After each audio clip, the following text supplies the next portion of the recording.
नमस्कार जोहार, आपका अपना चैनल अल्फा एस में स्वागत है। हम लोग कर रहे थे कॉमर्स के लिए प्रैक्टिस सेट नगर पालिका सेवा के लिए। आज हम लोग करेंगे अकाउंटिंग एंड टैक्सेशन से, और इसके साथ हम लोग ऑडिटिंग भी देखेंगे साथ में। अकाउंटिंग देखेंगे, टैक्सेशन देखेंगे और अकाउंटिंग भी देखेंगे। चलिए, प्रैक्टिस सेट नंबर 4 है। आप लोग चैनल को अभी तक सब्सक्राइब नहीं किए होंगे तो कर लीजिएगा। चलिए आरंभ करते हैं। पहला प्रश्न है, लेखा पुस्तकों में अस्थायी संपत्तियों को वास्तविक लागत पर दिखाना कौन सी अवधारणा है? चालू व्यापार अवधारणा, मुद्रा व्यापार अवधारणा, लेखा अवधि अवधारणा, लागत अवधारणा। इसका सही आंसर क्या होगा? इसका सही आंसर है चालू व्यापार अवधारणा। ठीक है। संभावित दायित्व को चिट्ठे के नीचे टिप्पणी के रूप में दिखाना कौन सी परिपाटी है? इसको कहते हैं प्रकटीकरण परिपाटी। ठीक है। निम्न में से किसके अनुसार केवल उन सौदों का लेखा होना चाहिए जिनका वित्तीय स्थिति पर महत्वपूर्ण प्रभाव पड़ता है? तो उसको कहते हैं सारता परिपाटी। इसका इंग्लिश क्या होगा आप लोग कमेंट करके बता सकते हैं। नगद संपत्ति खरीदने से कुल संपत्ति क्या होगा? पूर्वता रहेगी।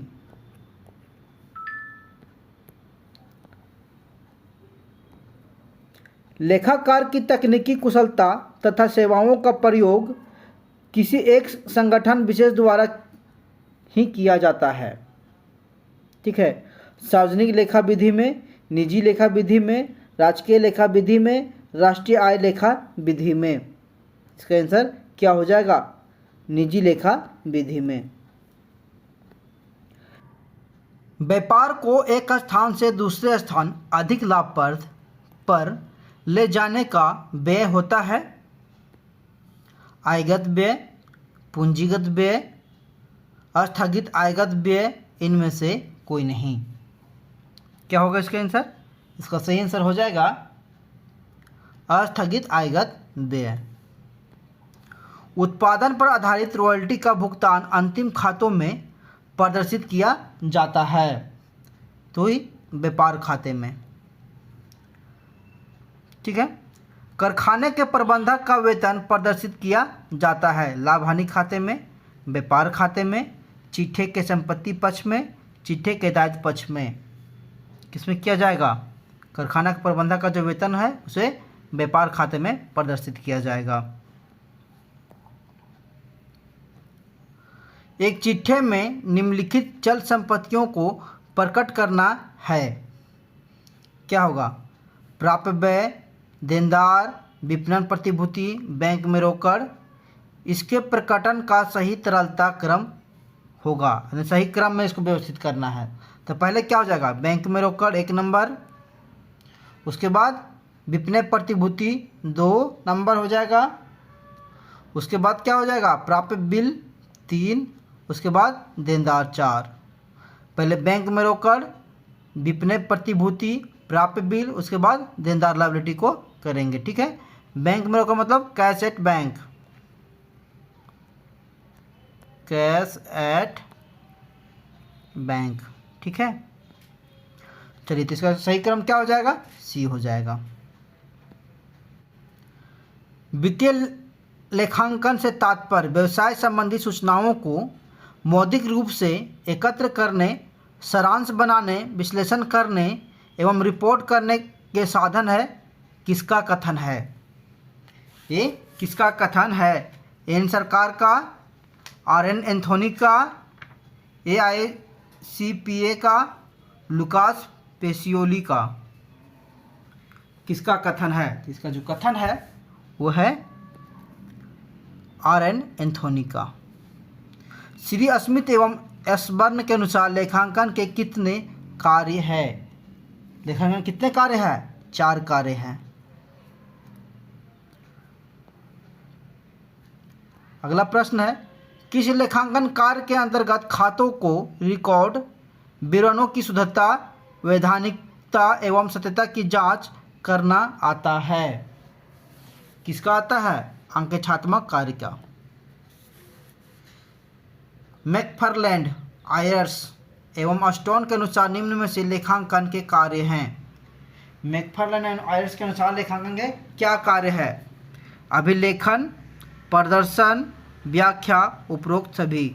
इसका आंसर हो जाएगा उपरोक्त सभी। अभिलेखन भी है, प्रदर्शन भी है और व्याख्या भी है। ठीक है।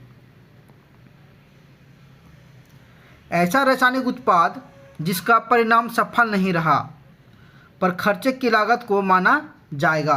पूंजीगत व्यय, आयगत व्यय, आस्थगित आयगत व्यय, इनमें से कोई नहीं। क्या माना जाएगा? इसका सही आंसर हो जाएगा आस्थगित आयगत व्यय। दीर्घकालीन अमूर्त संपत्तियों जैसे पेटेंट, व्यापार चिन्ह, प्राप्ति आदि के मूल्य की कमी को प्रदर्शित करने के लिए शब्द प्रयुक्त करना उचित है। मूल्यह्रास, प्रत्युत्सर्जन, रिक्तीकरण, अवमूल्यन। क्या हो जाएगा?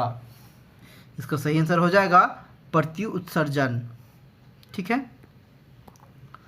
16 नंबर प्रश्न है, मूल्यह्रास की व्यवस्था करने का मुख्य उद्देश्य नहीं है।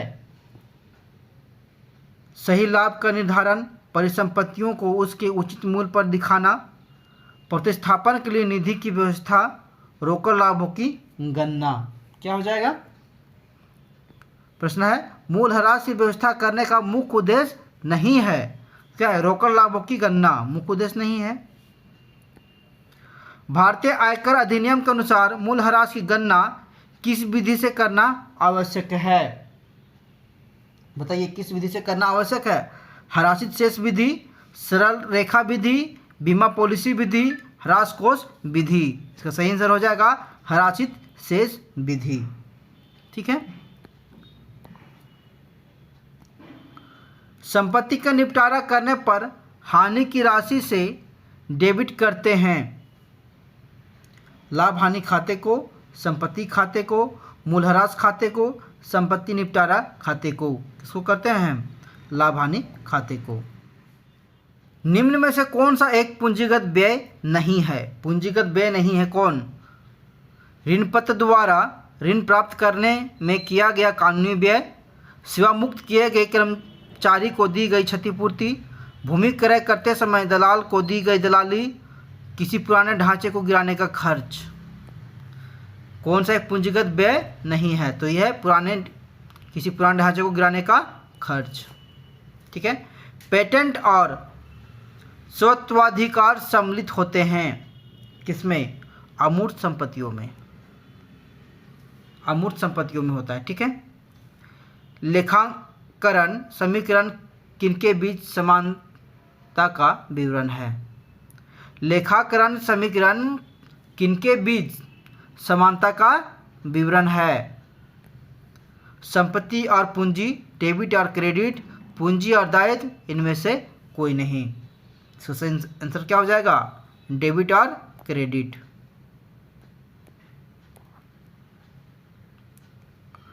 स्वामी की इक्विटी प्रतिनिधित्व करती है प्रदत्त पूंजी और किस पर? संचयी लाभों का। स्वामी की इक्विटी प्रतिनिधित्व करती है प्रदत्त पूंजी और संचयी लाभों का। निम्न में से कौन सा लेखा मानक एकीकरण के संबंध में लेखाकार की प्रस्तुत करता है? फिर से प्रश्न देखिए, निम्न में से कौन सा लेखा मानक एकीकरण के संबंध में लेखाकार की प्रस्तुत करता है? कौन हो जाएगा? Accounting standard 11, accounting standard 14, accounting standard 10, accounting standard 20। तो सही हो जाएगा अकाउंटिंग स्टैंडर्ड 14। ठीक है। निम्न में से कौन सा अकाउंटिंग स्टैंडर्ड 7 का प्रतिनिधित्व करता है? अकाउंटिंग स्टैंडर्ड 7 का प्रतिनिधि कौन करता है? अस्थायी संपत्तियों का लेखा, खंडों में प्रतिवेदन, विनियोग का लेखा, निर्माणी ठेकों का लेखा। क्या हो जाएगा इसका आंसर? अकाउंटिंग स्टैंडर्ड 7 निर्माणी ठेकों का लेखा। अकाउंटिंग स्टैंडर्ड 1 आदेशात्मक प्रभाव में कब से आया? कब से आया? अकाउंटिंग स्टैंडर्ड कब से आया था? 1 अप्रैल 1991 से। कंपनी अधिनियम के किस भाग या खंड में उन कंपनियों का उल्लेख है जिन पर यह अधिनियम लागू होता है? जिन पर यह अधिनियम लागू होता है 8वें पर। ठीक है। निजी कंपनी के संबंध में निम्नलिखित में से कौन सा कथन असत्य है? इसमें असत्य छांटना है। ठीक है। निजी कंपनी के संबंध में इसकी प्रदत्त पूंजी कम से कम 1 लाख रुपया या इससे अधिक होती है। ठीक है। ये अपनी अंशों के हस्तांतरण के अधिकार पर प्रतिबंध लगाती है। ये भी ठीक है। यह अपने अंशों एवं ऋण पत्रों के क्रय के लिए जनता को आमंत्रित करती है। ये तो नहीं, इनमें से कोई नहीं। इसका सही आंसर हो जाएगा सी। ठीक है। इसमें गलत कौन सा कथन असत्य है पहचानना है। तो यह अपने अंशों और ऋण पत्रों के क्रय के लिए जनता को आमंत्रित करती है, नहीं। ठीक है। अगला है परिविवरण में असत्य कथन या मिथ्या वर्णन होने पर संचालकों, प्रवक्तों आदि का कौन सा दायित्व होता है?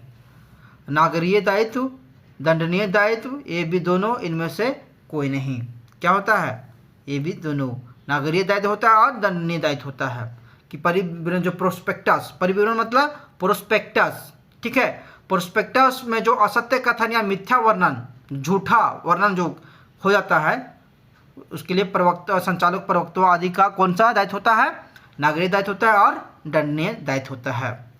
ठीक है। हाँ, एक चीज़ और, अगर आप लोग अल्फा यस का ऐप अगर आप लोग नहीं डाउनलोड किए हैं तो अभी कर लीजिएगा। आप लोग को सारा जो पीडीएफ है वहीं पे मिल जाएगा। सारा पीडीएफ आप लोग को फ्री में मिलेगा। ठीक है। सारा पीडीएफ आप लोगों को फ्री में मिलेगा। वहाँ से सारा पीडीएफ आप लोग देख लीजिएगा। जितना टेस्ट सीरीज होगा सबका फ्री में आप लोग को वीडियो मिल जाएगा। और उसमें से Jharkhand GS, current affair, computer, सारा का टेस्ट सीरीज आप लोगों को फ्री में मिलेगा। खोटा का वीडियो मिलेगा, खोटा का पीडीएफ मिलेगा। खोटा का 20 पीडीएफ है, उसमें देख लीजिएगा, वो भी फ्री ऑफ कॉस्ट है। खोटा का वीडियो है सारा चैप्टर का, और टेस्ट सीरीज भी है। आप सब लोग ज्वाइन कर सकते हैं, फ्री में है। चलिए आगे बढ़ते हैं। कंपनी अधिनियम की धारा 73 के प्रावधानों में कंपनी कितने दिनों में आवंटन कार्यवाही पूरी करने को बाध्य करते हैं? कितना दिनों में करते हैं बाध्य? तो 78 दिनों में। ठीक है। सेबी के दिशा निर्देशों के अनुसार कंपनी को जनता तथा अभिगोपकों से न्यूनतम अभिधान सूचीबद्ध होने के कारण कितने दिनों में प्राप्त हो जाना चाहिए? तो 90 दिनों में प्राप्त हो जाना चाहिए। ठीक है। निम्न में से ख्याति के मूल्यांकन की विधि है। ख्याति के मूल्यांकन की क्या विधि है? औसत लाभ विधि, एवरेज प्रॉफिट मेथड, अधिक लाभ विधि और पंजीकरण विधि। उपरोक्त में से क्या है? तीनों है। ख्याति को हम लोग मूल्यांकन करते हैं तीनों विधि से। ठीक है। किसी लेखा प्रभाव के अनुसार एकीकरण किसी एक कंपनी का किसी दूसरे कंपनी के विलय द्वारा किया जा सकता है। किसके द्वारा? अकाउंटिंग स्टैंडर्ड 14 के द्वारा। ठीक है। जो लाभांश वर्ष के बीच में कभी भी दिए जा सकते हैं, इन लाभांशों को देने के लिए पूर्व में कोई समय निर्धारित नहीं होता है, कहलाता है क्या? अंतरिम लाभांश, अंतिम लाभांश, संदिग्ध दायित्व, उपरोक्त में से कोई नहीं, कहलाता है अंतरिम लाभांश। ठीक है। कंपनी अधिनियम 1956 के अंतर्गत निगमित निकाय में सम्मिलित है सहकारी संस्था, भारत के बाहर समामेलित कंपनी, एकल निगम, अन्य कोई निगमित निकाय जो कंपनी ना हो जिसे केंद्र सरकार विनिर्देश करे। इसका सही आंसर हो जाएगा भारत के बाहर समामेलित कंपनी। ठीक है। अगला प्रश्न चलते हैं। निम्नलिखित कथनों पर विचार करें। निम्नलिखित कथनों पर क्या करना है? विचार करना है। तो विचार कीजिए। वैधानिक सभा का आयोजन करना, सदस्यों को वैधानिक रिपोर्ट भेजना, रजिस्ट्रार को वैधानिक रिपोर्ट भेजना। तीनों आपको दिया हुआ यहाँ पर, ठीक है। अब देखिए क्या होता है, वैधानिक सभा के संबंध में कानूनी प्रावधान के अनुसार उपरोक्त का सही क्रम क्या होगा। उपरोक्त का सही क्रम क्या होगा। तो पहले क्या कीजिएगा, सदस्यों को वैधानिक रिपोर्ट भेजेंगे, पहला। रजिस्ट्रार को वैधानिक रिपोर्ट भेजेंगे, दूसरा। और वैधानिक सभा का आयोजन करना, ये तीसरा हो जाएगा। तो किसमें हो जाएगा आंसर, देखिए 2 नंबर 1 में हाँ, और 3 1, तो सी हो जाएगा, ठीक है। अगला प्रश्न है, कंपनी को अपने ही अंशों को वापस खरीदने का अधिकार दिया गया है, किसमें। कंपनी संशोधन अधिनियम 1999 द्वारा, ठीक है। कंपनी संशोधन अधिनियम 1999 द्वारा कंपनी अपने ही अंशों को वापस खरीदने का अधिकार है कंपनी को। दोहरा लेखा प्रणाली का जन्म कब हुआ था। दोहरा लेखा प्रणाली का जन्म कब हुआ था, 1994 में। इंग्लैंड में कंपनी खातों का अंकेक्षण कब अनिवार्य किया गया। इंग्लैंड में कंपनी खातों का अंकेक्षण ऑडिटिंग कब अनिवार्य किया गया, तो 1844 में किया गया था। अब भारत में कंपनी खातों का अंकेक्षण ऑडिटिंग अनिवार्य किया गया कब। भारत में कब किया गया था, भारत में 1914 में किया गया था, ठीक है। निम्नलिखित में से कौन सा कार्य अंकेक्षक का है। अंकेक्षक का कार्य कौन है, बताइए। अंकेक्षक का क्या कार्य है। खाते की गणितीय शुद्धता की जांच करना, ये ऑडिटिंग का एक कार्य है। अशुद्धियों को ढूंढना एवं रोकना, कपट को ढूंढना एवं रोकना, उपरोक्त सभी। तो उपरोक्त सभी हो जाएगा। कपट को ढूंढता है, कितना गलती है, अशुद्धि जो गलती उसको भी छांटता है, का गणितीय शुद्धता है उसको भी क्या करना, ऑडिट करना। ऑडिटर का कर्तव्य है, उसका कार्य है, ठीक है। एक पनेरी के लिए अंकेक्षण होता है, एक पनेरी के लिए ऑडिटिंग क्या होता है, एक विलासिता होता है, ठीक है। एक अंकेक्षक का उच्च नैतिक स्तर होता है, कैसा, जन्मजात गुण होता है, ठीक है। कार्यालय टेलीफोन का घरेलू उपयोग अगर आप करते हैं तो क्या कहलाएगा, श्रम का गबन, संपत्ति का गबन, सुविधा का गबन, इनमें से कोई नहीं। क्या होगा, इसमें से हो जाएगा सुविधा का गबन। आपको जो सुविधा मिला है उसका आप गबन कर रहे हैं। चालू अंकेक्षक में अंकेक्षक का प्रभाव कर्मचारियों के बीच बढ़ता है, घटता है, स्थिर रहता है, ये भी दोनों क्या रहता है, ये स्थिर रहता है या घटता है। क्या होगा, इसका सही आंसर हो जाएगा घटता है, ठीक है।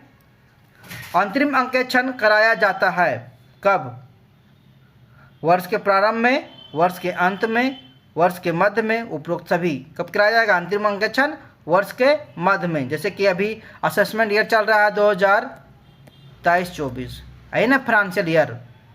तो अभी इसमें से जो हम ऑडिटिंग करेंगे वो कब करेंगे, ऑडिटिंग करेंगे 30 सितंबर को, ठीक है।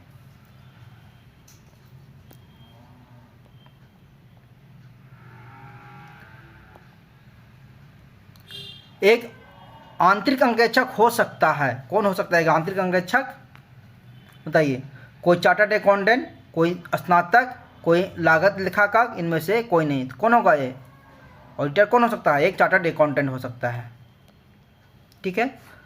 बहियों का जोड़ निकालना किसके कार्य क्षेत्र के अंतर्गत आता है। बही जो है उसको जोड़ निकालना किसके कार्य क्षेत्र के अंतर्गत आता है, नैतिक जांच, ठीक है।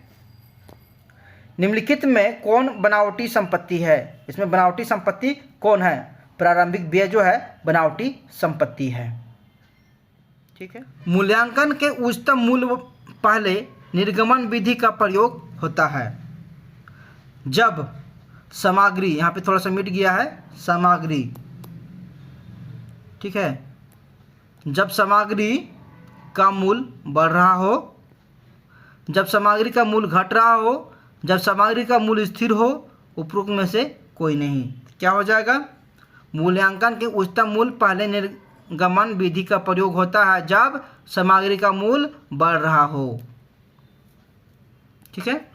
मूल्यांकन की आंतरिक मूल विधि संबंधित है किससे? अंश से। अंश मतलब शेयर से।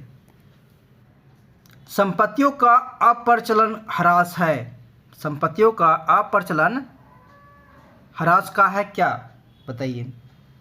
आंतरिक कारण, बाह्य कारण, ये भी दोनों, कोई नहीं। इसका सही आंसर हो जाएगा बाह्य कारण। कंपनी अंकेक्षक की नियुक्ति की जाती है संचालकों द्वारा, अंशधारियों द्वारा, केंद्र सरकार द्वारा, सभी के द्वारा। ये किसके द्वारा किया जाएगा? ये सभी के द्वारा किया जाएगा। कंपनी के अंकेक्षक की नियुक्ति अंशधारी भी कर सकते हैं, संचालक भी कर सकते हैं, केंद्र सरकार के द्वारा भी हो सकता है। ठीक है।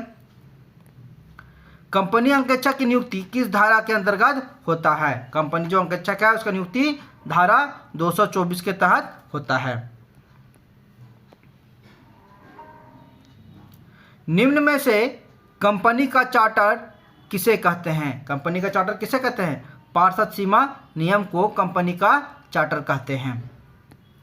कंपनी अधिनियम 1956 की धारा 13 संबंधित है। कंपनी अधिनियम 1956 की धारा 13 संबंधित है पार्षद सीमा नियम से। ठीक है, तो पार्षद सीमा नियम से संबंधित है। सार्वजनिक कंपनी में कम से कम कितने संचालक होने चाहिए? तो 3 होने चाहिए।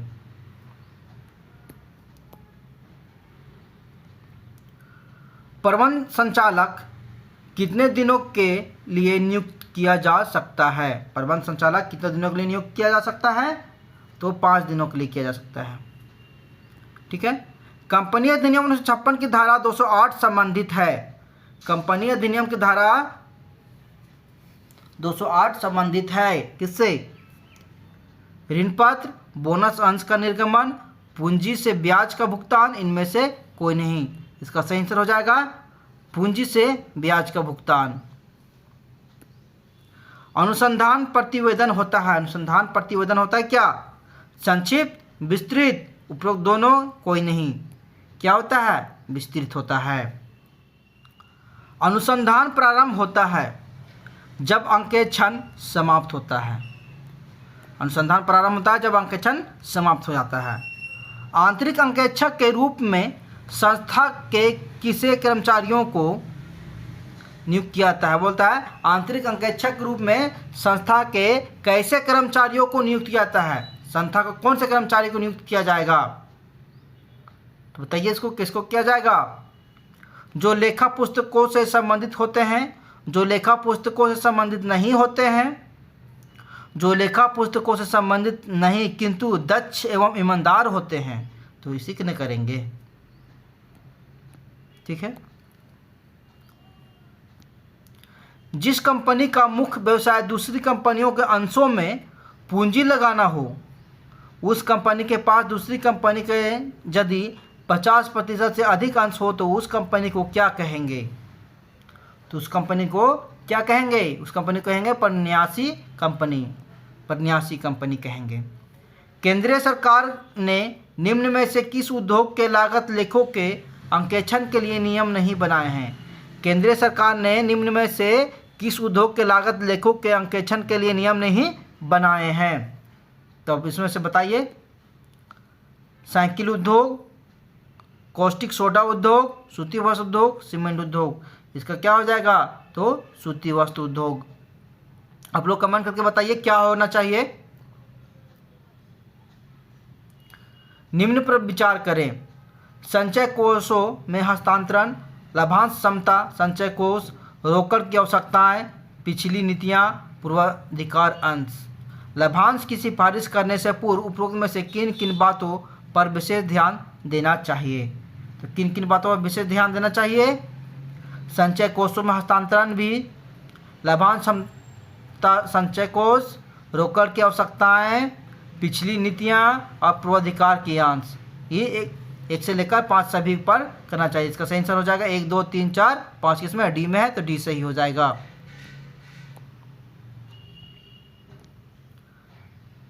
जालसाजी की ऐसी विधि जिसमें पिछली चोरों को वर्तमान प्राप्ति से छिपाया जाता है क्या कहलाती है? बोला जालसाजी की ऐसा विधि जो जिसमें पिछली चोरी को वर्तमान प्राप्ति में छिपाया जाता है। जो पिछले बार चोरी किया है उसमें अभी ऑडिट हो रहा है उसमें छिपाया जा रहा है, उसको क्या कहेंगे? तो कहेंगे लैपिंग, टिमिंग तथा लेंडिंग, और प्राप्त धन का विलंबित लेखा, ये तीनों कहेंगे। ठीक है, तो इसका सही आंसर हो जाएगा उपरोक्त में से सभी। निम्न में से आयकर से संबंधित है, अब यहाँ से टैक्स स्टार्ट होता है, आयकर से संबंधित है क्या? आयकर एक प्रत्यक्ष कर है, यानी इनकम टैक्स। इनकम जो टैक्स है वो क्या है? डायरेक्ट टैक्स है। क्या है? Direct tax. और जीएसटी क्या है? जीएसटी क्या है? जीएसटी जो है इनडायरेक्ट टैक्स है। ठीक है, आयकर केंद्र सरकार द्वारा लगाया जाता है। आयकर जो है इनकम टैक्स केंद्र सरकार द्वारा लगाया जाता है। ठीक है, कर कुल आय पर लगाया जाता है, जो टैक्स लगाता है कुल जितना आपका इनकम हुआ उस पर लगाया जाता है। और आयकर क्या है? डायरेक्ट टैक्स है और केंद्र सरकार द्वारा लगाया जाता है और टोटल इनकम पर लगाया जाता है। इसका सही आंसर हो जाएगा सभी। फर्म एवं कंपनी की आय पर किस दर से आयकर लगता है? फर्म और कंपनी पर किस दर से आयकर लगता है? तो 30% लगता है। आयकर स्लैब पता है ना आप लोग को? इनकम टैक्स स्लैब क्या है? 3 लाख रुपया तक क्या है? टैक्स नहीं लगेगा। अगर 3 लाख तक आपका आय है तो टैक्स नहीं लगेगा। ठीक है, आगे टैक्स स्लैब बताएंगे आप लोगों को। ठीक है, चलिए अगला प्रश्न है, यदि भारत में निवासी एक व्यक्ति की कुल 5 लाख रुपये से अधिक नहीं है तो देय कर में से 2000 रुपये की कटौती मिलेगी। यह किस धारा में वर्णित है? धारा 87A में वर्णित है। ठीक है, आयकर अधिनियम 1961 कब से लागू किया गया? ये कब से लागू किया गया था? आयकर अधिनियम 1 अप्रैल 1962 से।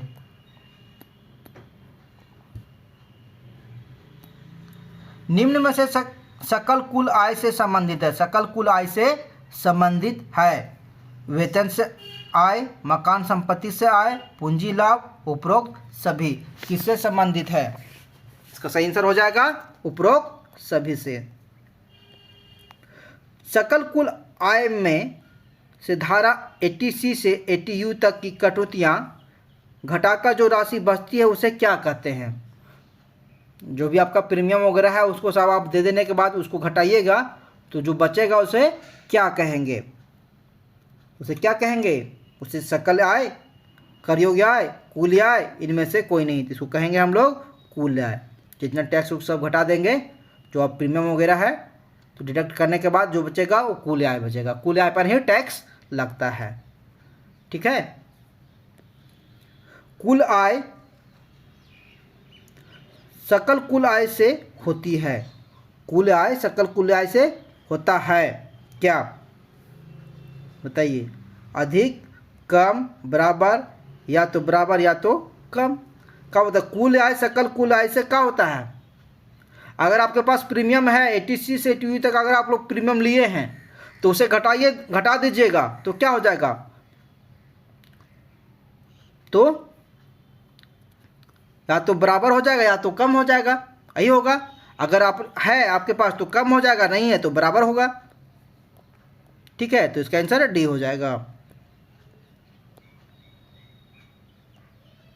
लॉटरी वर्ग पहली जुए से होने वाली आय कहलाती है सकल कुल आय, कुल आय, आकस्मिक आय, कर योग्य आय। इसमें क्या हो जाएगा?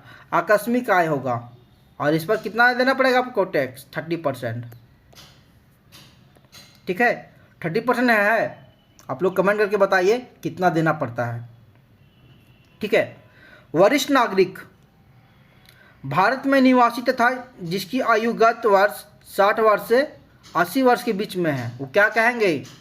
वरिष्ठ सीनियर सिटीजन। और स्पेशल सीनियर सिटीजन किसको कहेंगे? स्पेशल सीनियर सिटीजन कहेंगे जो 80 वर्ष से अधिक है उनको कहेंगे स्पेशल सीनियर सिटीजन। ठीक है, तो 60 वर्ष से 80 वर्ष के बीच में जो है प्रथम 2.5 लाख रुपया पर कर की दर क्या होगी? ये 2.5 लाख रुपया था, पहले था। अब अगर जो नया आया स्लैब रेट उसमें से 3 लाख रुपया कर दिया गया है। ठीक है, तो 3 लाख रुपये तक क्या स्लैब रेट क्या है? 0 है। सीनियर सिटीजन के लिए भी और नॉर्मल के लिए भी 3 लाख रुपए तक की टैक्स नहीं लगेगा, तो शून्य हो जाएगा। ठीक है, पहले 2.5 लाख था, 2.5 लाख में भी पहले शून्य था और अब 3 लाख हो गया स्लैब रेट में, अब इसमें भी शून्य टैक्स लगेगा। अति वरिष्ठ नागरिक जो भारत में निवासी तथा जिसकी गत वर्ष में आयु 80 वर्ष या अधिक है, अगली 5 लाख रुपए पर की दर से कर लगेगा। स्पेशल सीनियर सिटीजन लोगों को यहाँ पे छूट दिया गया है, 5 लाख रुपए तक क्या देना पड़ेगा, शून्य, कोई टैक्स नहीं देना पड़ेगा, नहीं देना पड़ेगा। ठीक है, तो 5 लाख रुपए तक टैक्स क्या है, एग्जेम्प्ट है। 10% दर से अधिक भार लगेगा यदि कुल आय अधिक हो। 10% से की दर से अधिक भार लगेगा यदि कुल आय अधिक हो, तो क्या होगा, 1 करोड़ से अगर अधिक है तो। भारत में प्रथम बार आयकर कब लगाया गया था, भारत में प्रथम बार आयकर कब लगाया गया था, ऑप्शन में देखिए 1840, 1857, 1886, 1961।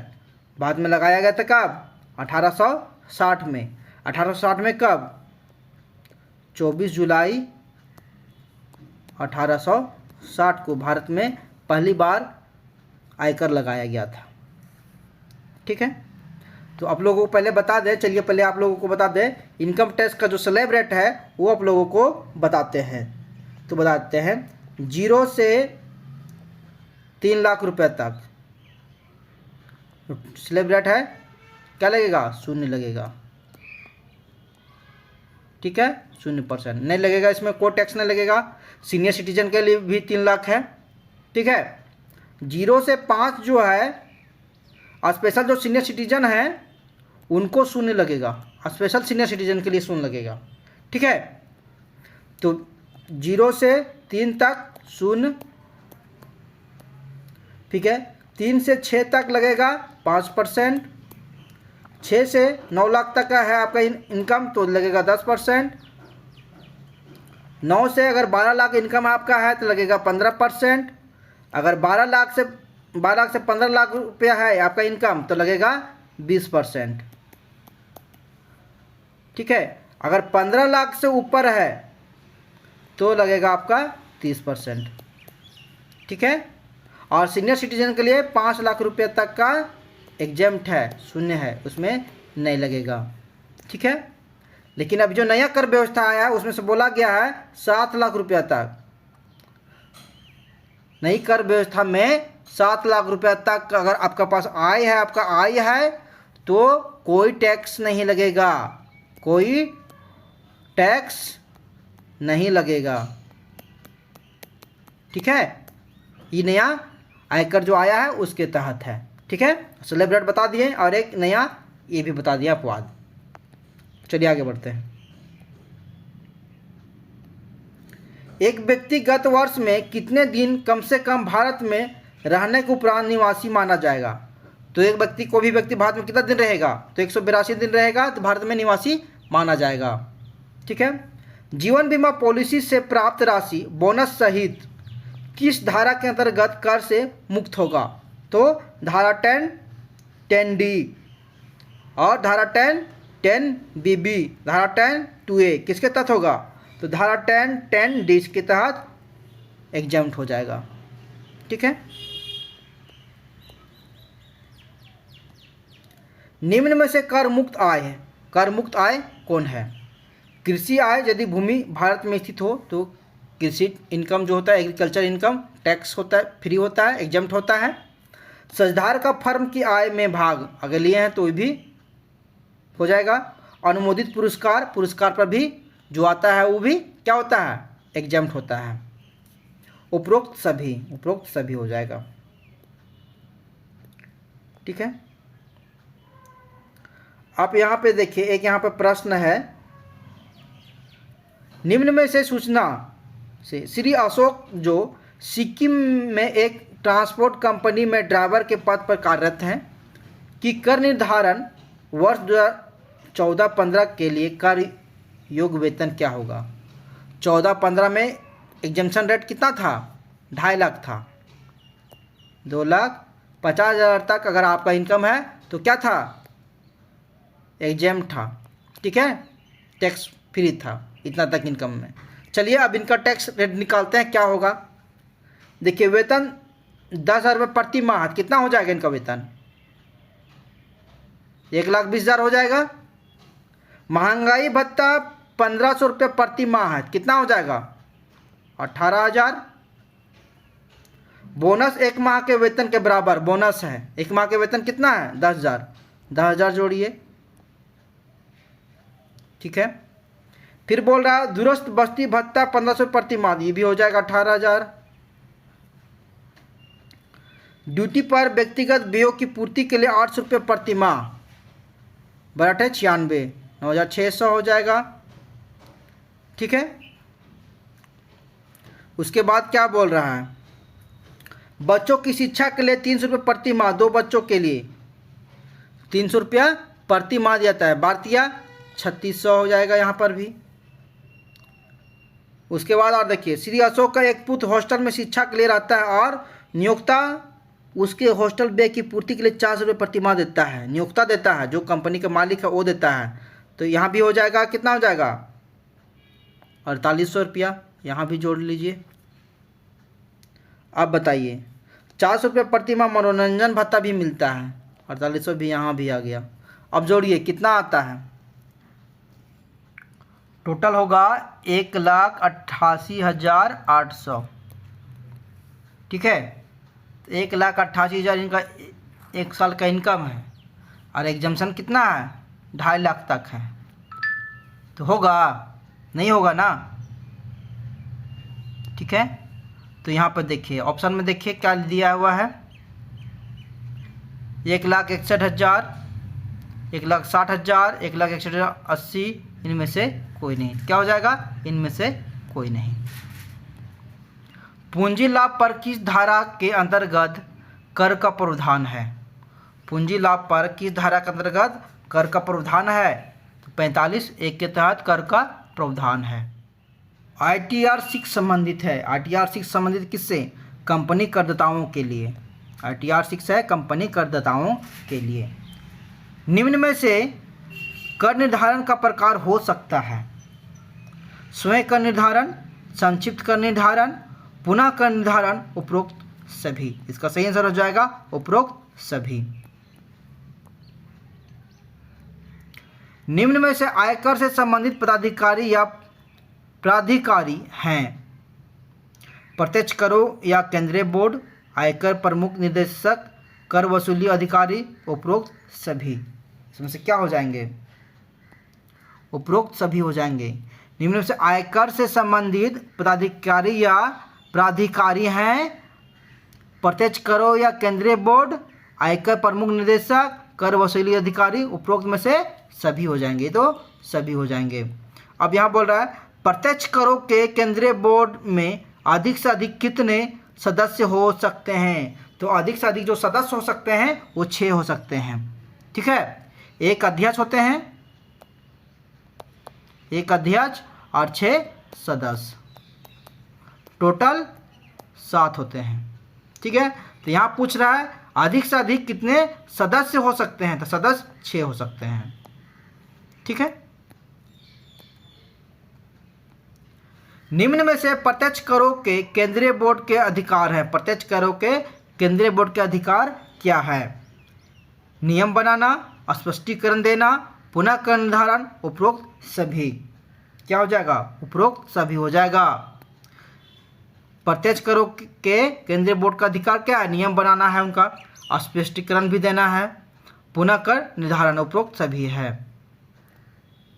आयकर निरीक्षक की नियुक्ति किसके द्वारा किया जाता है, आयकर निरीक्षक की नियुक्ति आयकर कमिश्नर के द्वारा किया जाता है। यदि हिंदू अविभाजित परिवार के कुल आय 10 लाख रुपये से अधिक है तो कर की रकम पर किस दर से अधिभार लगाया जाएगा। तो अभी आप लोगों को स्लैब रेट बताए थे ना, स्लैब रेट क्या था, 9 लाख से 12 लाख तक अगर आपका इनकम है तो कितना लगेगा, 15% के अनुसार से टैक्स लगेगा, तो इसमें से डी हो जाएगा। ठीक है।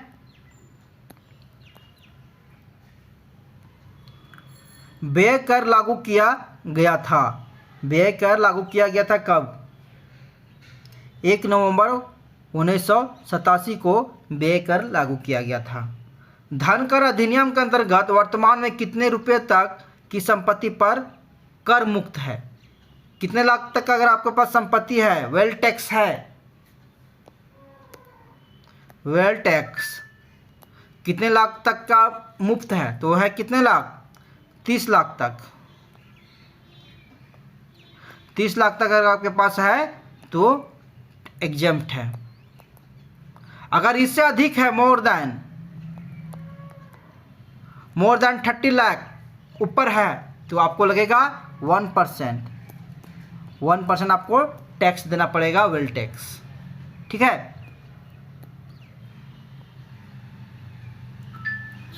संपत्तियों का लेखा सामान्यतः बाजार मूल्य पर नहीं किया जाता, क्योंकि संपत्ति की जो लेखा है बाजार मूल्य पर नहीं किया जाता, क्योंकि बाजार मूल्य केवल समापन की घटना में उपयोगी होते हैं। बाजार मूल्य जो है समापन की घटना पर उपयोगी होते हैं। तो इसका आंसर ए हो जाएगा। एक वित्तीय संस्था द्वारा ब्याज देने से उदित रोकड़ प्रवाह परिचालन क्रिया है। क्या है? परिचालन क्रिया है। तरल अनुपात को और किस अनुपात के नाम से जानते हैं? अम्ल परीक्षण अनुपात के नाम से जानते हैं। ठीक है। तरल अनुपात को अम्ल परीक्षण अनुपात के नाम से भी जानते हैं।